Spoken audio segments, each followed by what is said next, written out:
नमस्कार, स्वागत आहे आपलं माझ्या चॅनल स्नेहल कुकिंगमध्ये। आज आपण करणार आहोत कच्च्या कैरीचं पन्ह। मी मागे तुम्हाला कैरी उकळून कसं पन्ह करतात ते दाखवलेलं आहे। आता आपण इथे कच्च्या कैरीचं पन्ह करणार आहोत।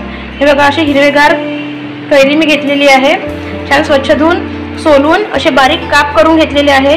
हे 2 कैऱ्या आहेत। आता याला आपल्याला मिक्सरला बारीक वाटून घ्यायचं आहे, अगदी पेस्ट करून घ्यायची आहे।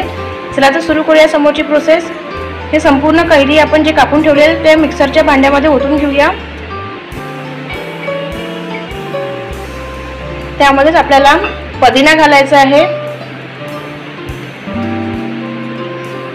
अगदी हिरवागार असा पुदिना घालायचा आहे, म्हणजे स्वच्छ धुवून घेतलेला होता तो।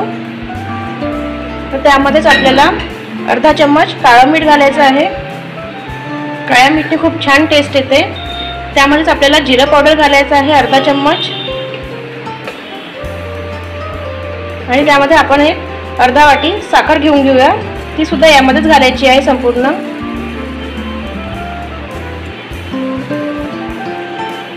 आणि अगदी थोडंसं पाणी घालून छान पेस्ट करून घेऊया। यामध्ये थोडंसं पाणी घातलेलं आहे आणि छान पेस्ट करून घेऊया आपण।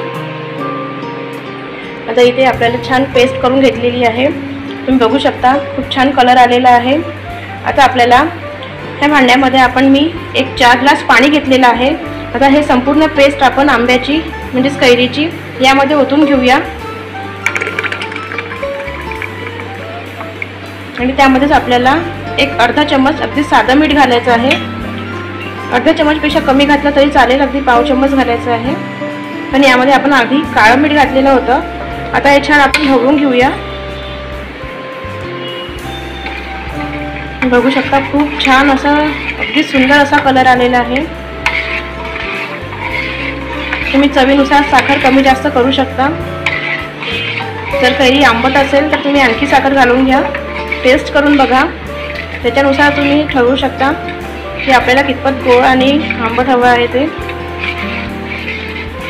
कच्च्या कैरीचं पन्ह म्हणतात तर हे आंबट गोडच खूप छान वाटते।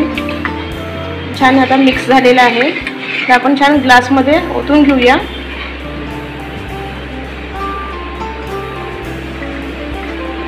छान गाळून घ्यायचं आहे आपल्याला। यामध्ये जे थोडेफार पीसेस राहिले असतील कैरीचे ते येतील, किंवा पुदिन्याचे जे थोडेफार पानं असतात ते सुद्धा यामध्ये गाळलं जाईल। खूप सुंदर असा कलर आलेला आहे।